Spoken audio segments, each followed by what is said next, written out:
ओम शांति 25 अप्रैल 2024। बाबा के महावाक्य। मीठे बच्चे, बाप दूर देश से आए हैं तुम बच्चों के लिए नया राज्य स्थापन करने। तुम अभी स्वर्ग के लायक बन रहे हो। प्रश्न। जिन बच्चों का शिव बाबा में अटूट निश्चय है, उनकी निशानी क्या होगी? उत्तर। वह आंख बंद करके बाबा की श्रीमत पर चलते रहेंगे, जो आज्ञा मिले। कभी ख्याल भी नहीं आएगा कि इसमें कुछ नुकसान न हो जाए, क्योंकि ऐसे निश्चय बुद्धि बच्चों का रिस्पॉन्सिबल बाप है। उन्हें निश्चय का बल मिल जाता है। अवस्था अडोल और अचल हो जाती है। गीत। तुम ही हो माता, तुम ही पिता हो। ओम शांति। यह महिमा किसकी सुनी, जिसको सिवाय तुम बच्चों के दुनिया में और कोई जानते नहीं है। यह है ऊंच ते ऊंच बाप की महिमा। बाकी जिसकी भी महिमा करते हैं, वह फालतू हो जाती है। ऊंच ते ऊंच एक ही बाप है, लेकिन बाप की पहचान कौन देवे? खुद आकर आत्मा की और अपनी पहचान देते हैं। कोई भी मनुष्य को आत्मा की भी पहचान है नहीं।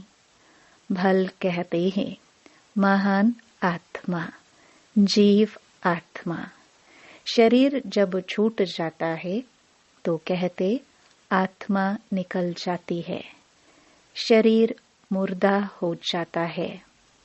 आत्मा अविनाशी है, वह कभी खत्म नहीं होती। आत्मा जो स्टार मिसल है, वह अति सूक्ष्म है। इन आंखों से देखने में नहीं आती है। कर्तव्य सब आत्मा करती है, परंतु घड़ी घड़ी देह अभिमान में आ जाते हैं तो कहते हैं मैं फलाना हूँ, मैं यह करता हूँ। वास्तव में करती सब आत्मा है। शरीर तो ऑर्गन्स है। यह साधु आदि भी जानते हैं कि आत्मा बहुत सूक्ष्म है, जो भ्रुकुटी के बीच में रहती है, परंतु उनको यह ज्ञान नहीं है कि आत्मा में यह पाठ बजाने के संस्कार हैं। कोई कहते आत्मा में संस्कार होते नहीं, आत्मा निर्लेप है। कोई कहते संस्कार अनुसार जन्म मिलता है। मतभेद बहुत है। यह भी किसको पता नहीं कि कौन सी आत्माएं 84 जन्म लेती हैं। तुम जानते हो कि सूर्यवंशियों को ही 84 का चक्कर लगाना पड़ता है। आत्मा ही 84 का चक्कर लगाए पतित बनती है। उनको अब पावन कौन बनाए? पतित पावन ऊंच ते ऊंच एक ही बाप है। उनकी महिमा सबसे ऊंच है। 84 जन्म सब तो नहीं लेते। पीछे आने वाले तो 84 जन्म ले ना सके। सब इकट्ठे तो नहीं आते हैं।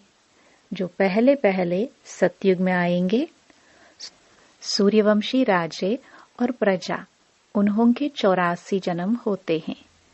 पीछे तो मनुष्यों की बहुत वृद्धि होती है ना। फिर कोई के 83, कोई के 80 जन्म होते हैं। वहां सतयुग में तो पूरी 150 वर्ष आयु होती है। कोई जल्दी मर ना सके। यह बातें बाप ही बैठ समझाते हैं। अब कोई परमपिता परमात्मा को नहीं जानते हैं।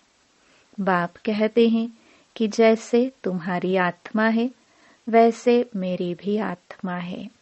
तुम सिर्फ जन्म मरण में आते हो, मैं नहीं आता हूँ। मुझे बुलाते भी तब हैं जब पतित बनते हैं। जब बहुत दुखी हो जाते हैं तब बुलाते हैं। इस समय तुम बच्चों को शबाबा पढ़ा रहे हैं। कोई पूछते कि यह कैसे माने कि परमात्मा आते हैं, तो उन्हों को समझाना है कि सब पुकारते हैं, हे पतित पावन आओ। अब वह है निराकार, उनको अपना शरीर नहीं है। आना भी है पतित दुनिया में, पावन दुनिया में तो नहीं आएंगे। ऐसे समझाना चाहिए। यह भी समझाना है कि परमात्मा इतना छोटा है जैसे आत्मा छोटी है, परंतु वह है मनुष्य सृष्टि का बीज रूप, नॉलेजफुल। बाप कहते हैं कि तुम मुझे परमपिता परमात्मा कहते हो, पुकारते हो तो जरूर आएंगे ना। गायन भी है कि दूर देश का रहने वाला आया देश पराए। अभी बाप द्वारा मालूम पड़ा है कि अभी हम पराए देश अर्थात रावण के देश में हैं। सत्युग त्रेता में हम ईश्वरीय देश अर्थात अपने देश में थे। फिर द्वापर से लेकर हम पराए देश पराए राज्य में आ जाते हैं, वाम मार्ग में आ जाते हैं। फिर भक्ति शुरू हो जाती है। पहले पहले शिव बाबा की भक्ति करने लग जाते हैं। वे लोग शिव का इतना बड़ा लिंग बनाते हैं, परंतु इतना बड़ा तो वह है नहीं। अभी तुमने समझा है कि आत्मा और परमात्मा में क्या फर्क है। वह नॉलेजफुल, सदा पावन, सुख का सागर, आनंद का सागर है। वह परम आत्मा की महिमा है ना। अब बुलाते हैं कि हे पतित पावन आओ। वह है परम पिता जो कल्प कल्प आते हैं। दूर देश के रहने वाले मुसाफिर को बुलाते हैं, उनकी महिमा गाते हैं। ब्रह्मा सरस्वती को तो बुलाते नहीं है, पुकारते हैं निराकार परमात्मा को। आत्मा बुलाती है कि दूर देश के रहने वाले अब आओ देश पर आए, क्योंकि सब पतित बन चुके हैं। मैं भी आऊंगा तब जब रावण राज्य खत्म होना होगा। मैं आता भी हूँ संगम युगे, यह किसको भी पता नहीं है। कहते भी है कि वह परम आत्मा बिंदी है। आजकल फिर कहते हैं आत्मा सो परमात्मा, परमात्मा सो आत्मा। आत्मा सो परमात्मा हो ना सके। आत्मा परमात्मा दोनों अलग अलग हैं। रूप दोनों का एक जैसा है, परंतु आत्मा पतित बनती है। 84 जन्मों का पाठ बजाना पड़ता है। परमात्मा जन्म मरण रहित है। अगर आत्मा सो परमात्मा कहते तो क्या सतो प्रधान परमात्मा तमो प्रधान में आते हैं? नहीं, यह तो हो ना सके। बाप कहते हैं कि मैं आता हूँ सर्व आत्माओं की सर्विस करने। मेरा जन्म भी नहीं कहा जाता। मैं आता ही हूँ नरकवासियों को स्वर्गवासी बनाने। पराए देश में आए हैं अपना स्वर्ग स्थापन करने। बाप ही आकर हमको स्वर्ग का लायक बनाते हैं। यह भी समझाया है कि और आत्माओं का पाठ अपना अपना है। परमात्मा जन्म मरण रहित है। आते भी जरूर हैं, तब तो शिवरात्रि मनाते हैं, लेकिन वह कब आए या कोई नहीं जानते। ऐसे ही शिव जयंती मनाते आए हैं। जरूर संगम पर आए होंगे स्वर्ग स्थापन करने। पतितों को पावन बनाने जरूर संगम पर आएंगे ना। मनुष्य सृष्टि है स्वर्ग। कहते हैं पतित पावन आओ। फिर जरूर पतित दुनिया के विनाश का समय होगा। तब ही पावन दुनिया स्थापन करेंगे। युगे युगे तो नहीं आते। बाप कहते हैं मुझे संगम पर ही आकर पतित दुनिया को पावन बनाना है। यह पराय देश है, रावण का देश है। परंतु यह कोई मनुष्य थोड़े जानते कि रावण का राज्य चल रहा है। कब से यह रावण राज्य शुरू हुआ, कुछ भी पता नहीं। पहली पहली मुख्य बात आत्मा और परमात्मा का राज समझाना है।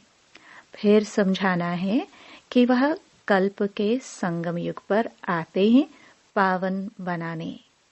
यह काम उनका ही है, न कि श्री कृष्ण का। श्री कृष्ण तो खुद ही 84 जन्म ले नीचे उतरते हैं। सूर्यवंशी सब नीचे उतरते हैं। झाड़ आधा ताजा आधा पुराना थोड़े होगा। जड़जड़ीभूत अवस्था सबकी होती है। कल्प की आयु का भी मनुष्यों को पता नहीं है। शास्त्रों में लंबी चौड़ी आयु दे दी है। यह बाप ही बैठ समझाते हैं। इसमें और प्रश्न उठ न सके। रचता बाप सच ही बोलते हैं। हम इतने बीके हैं, सब मानते हैं, तो जरूर है तब तो मानते हैं। आगे चल जब निश्चय होगा तो समझ में भी आ जाएगा। पहले पहले मनुष्यों को यह समझाना है कि परमपिता परमात्मा निराकार दूर देश से आए हैं। परंतु किस शरीर में आए, सूक्ष्म वतन में आकर क्या करेंगे, जरूर यहाँ आना पड़े। प्रजापिता ब्रह्मा भी यहाँ चाहिए। ब्रह्मा कौन है, यह भी बाप बैठ समझाते हैं। जिसमें प्रवेश किया है वह अपने जन्मों को नहीं जानते थे, तो बच्चे भी नहीं जानते थे। बच्चे भी तब बनते जब मैं एडॉप्ट करता हूँ। मैं इन साकार सहित बच्चों को समझाता हूँ कि क्या तुम अपने जन्मों को भूल गए हो। अभी सृष्टि का चक्र पूरा होता है, फिर रिपीट होगा। मैं आया हूँ पावन बनाने के लिए, राजयोग सिखाने। पावन बनने का और कोई रास्ता नहीं है। अगर यह राज मनुष्य जानते तो गंगा आदि पर स्नान करने, मेले आदि पर जाते नहीं। इन पानी की नदियों में तो सदैव स्नान करते रहते हैं। द्वापर से लेकर करते आए हैं। समझते हैं कि गंगा में डुबकी मारने से पाप नाश होंगे, परंतु कोई के भी पाप नाश नहीं होते हैं। पहले पहले तो आत्मा और परमात्मा का ही राज बताओ। आत्माएं ही परमात्मा बाप को पुकारती हैं। वह निराकार है, आत्मा भी निराकार है। इन ऑर्गन्स द्वारा आत्मा पुकारती है। भक्ति के बाद भगवान को आना है।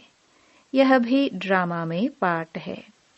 बाप कहते हैं मुझे नई दुनिया स्थापन करने आना पड़ता है। शास्त्रों में भी है कि भगवान को संकल्प उठा तो जरूर ड्रामा प्लान अनुसार संकल्प उठा होगा। आगे इन बातों को थोड़े ही समझते थे, दिन प्रतिदिन समझते जाते हैं। बाप कहते हैं मैं तुमको नई नई गुह्यते गुह्य बातें सुनाता हूँ। सुनते सुनते समझते जाते हैं। आगे ऐसे नहीं कहते थे कि शिव बाबा पढ़ाते हैं। अब तो अच्छी रीति समझ गए हैं और भी समझने का बहुत पड़ा है। रोज समझाते रहते हैं कि कैसे किसको समझाना चाहिए। पहले यह निश्चय करे कि बेहद का बाप समझाते हैं तो वह जरूर सत्य बताएंगे। इसमें मूंझने की भी बात नहीं। बच्चे कोई पक्के हैं, कोई कच्चे हैं। कच्चा है तो कोई को समझा नहीं सकते हैं। यह तो स्कूल में भी नंबरवार होते हैं।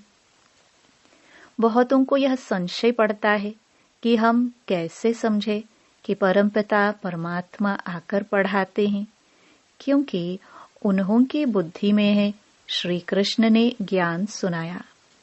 अब पतित दुनिया में तो श्री कृष्ण आ नहीं सकता। यह उनको सिद्ध करो कि परमात्मा को ही आना पड़ता है, पतित दुनिया और पतित शरीर में। बाप यह भी समझाते हैं कि हर एक की अपनी अपनी बुद्धि है। कोई तो झट समझ जाते हैं, जितना हो सके समझाना है।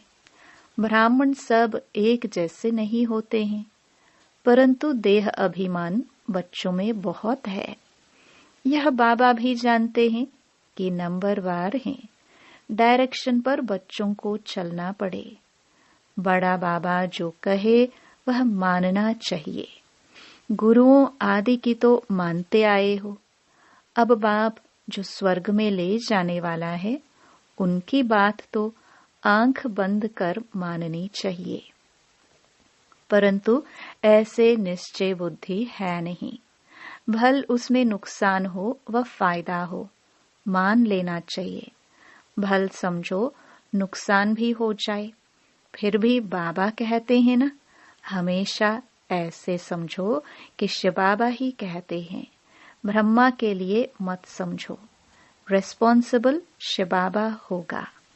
उनका यह रत है, वह ठीक कर देंगे। कहेंगे कि मैं बैठा हूँ। हमेशा समझो कि शिव बाबा ही कहते हैं, यह कुछ नहीं जानते, ऐसे ही समझो। एक तरफ तो निश्चय रखना चाहिए। शिव बाबा कहते, मेरा मानते रहो तो तुम्हारा कल्याण होता रहेगा। यह ब्रह्मा भी अगर कुछ कहते हैं तो उनका भी रिस्पॉन्सिबल मैं हूँ। तुम बच्चे फिक्र नहीं करो। शिव बाबा को याद करने से अवस्था और ही पक्की हो जाएगी। निश्चय में विक्रम भी विनाश होंगे, बल भी मिलेगा। जितना बाबा को याद करेंगे उतना बल जास्ती मिलेगा। जो श्रीमत पर चल सर्विस करते हैं वही ऊंच पद पाएंगे। बहुतों में देह अभिमान बहुत रहता है। बाबा देखो सब बच्चों से कैसे प्यार से चलता है, सबसे बात करते रहते हैं। बच्चों से पूछते हैं कि ठीक बैठे हो, कोई तकलीफ तो नहीं है। लव होता है बच्चों के लिए। बेहद के बाप को बच्चों के लिए बहुत बहुत लव है। जो जितनी श्रीमत पर सर्विस करते हैं उस अनुसार लव रहता है। सर्विस में ही फायदा है। सर्विस में हड्डियां देनी है। कोई भी काम करते रहेंगे तो वह फिर दिल पर भी रहते हैं कि यह बच्चा फर्स्ट क्लास है। परंतु चलते चलते किसी पर ग्रहचारी भी बैठती है। माया का सामना होता है ना। ग्रहचारी के कारण फिर ज्ञान उठा नहीं सकते। कई तो फिर कर्मणा सेवा अथक होकर करते हैं। तुम्हारा काम है सबको सुखधाम का मालिक बनाना, किसको दुख नहीं देना। ज्ञान नहीं है तो फिर बहुत दुख देते हैं। फिर कितना भी समझाओ तो समझते नहीं। पहले पहले समझानी देनी है आत्मा और परमात्मा की। कैसे आत्मा में 84 जन्मों का पाठ भरा हुआ है, जो अविनाशी पाठ है, कभी बदलने का नहीं है। ड्रामा में नूंधा हुआ है। यह निश्चय वाला कभी हिलेगा नहीं। बहुत हिल जाते हैं। पिछाड़ी में जब भंबोर को आग लगेगी तब अचल बन जाएंगे। अभी तो बहुत युक्ति से समझाना है। अच्छे अच्छे बच्चे तो सर्विस पर रहते हैं, दिल पर चढ़े रहते हैं, बहुत तीखे जाते रहते हैं, बहुत मेहनत करते हैं। उनको सर्विस का बहुत शौक रहता है। जिनमें जो गुण है वह बाबा वर्णन करते हैं। अच्छा। मीठे मीठे सिखिलदे बच्चों प्रति माता पिता बाप दादा का याद प्यार और गुड मॉर्निंग। रूहानी बाप की रूहानी बच्चों को नमस्ते। धारणा के लिए मुख्य सार। पहला, सर्विस में हड्डियां देनी है। किसी भी बात में संशय नहीं उठाना है। सबको सर्विस से सुख देना है, दुख नहीं। दूसरा, निश्चय के बल से अपनी अवस्था को अडोल बनाना है। जो श्रीमत मिलती है उसमें कल्याण समाया हुआ है, क्योंकि रेस्पॉन्सिबल बाप है, इसलिए फिक्र नहीं करना है। वरदान। योग युक्त स्थिति द्वारा सूक्ष्म व कड़े बंधनों को क्रॉस करने वाले बंधन मुक्त भव। योग युक्त की निशानी है बंधन मुक्त। योग युक्त बनने में सबसे बड़ा अंतिम बंधन है स्वयं को समझदार समझकर श्रीमत को अपने बुद्धि की कमाल समझना। अर्थात श्रीमत में अपनी बुद्धि मिक्स करना, जिसे बुद्धि का अभिमान कहा जाता है। दूसरा, जब कभी कोई कमजोरी का इशारा देता है अथवा बुराई करता है, यदि उस समय जरा भी व्यर्थ संकल्प चला तो भी बंधन है। जब इन बंधनों को क्रॉस कर हार जीत निंदा स्तुति में समान स्थिति बनाओ, तब कहेंगे संपूर्ण बंधन मुक्त। स्लोगन। पहले सोचना फिर करना, यही ज्ञानी तो आत्मा का गुण है। ये अव्यक्त इशारे। महान बनने के लिए मधुरता और नम्रता का गुण धारण करो। जैसे अनजान बच्चा नुकसान वाली चीज को खिलौना समझता है तो उसे कुछ देकर छुड़ाना पड़ता है। ऐसे जो अल्पकाल का मान शान व अल्पकाल की इच्छा रखते हैं, उन्हें मान देकर स्वयं निर्माण बन जाओ। उस समय यदि उन्हें शिक्षा देंगे तो टकराव पैदा होगा। इसलिए ऐसे समय पर युक्त युक्त चलन से, परोपकारी बन क्षमा भाव से, सम्मान देकर पहले उन्हें समझदार बनाओ, जिससे वह स्वयं महसूस करे कि यह बात नुकसानकारक है। ओम शांति।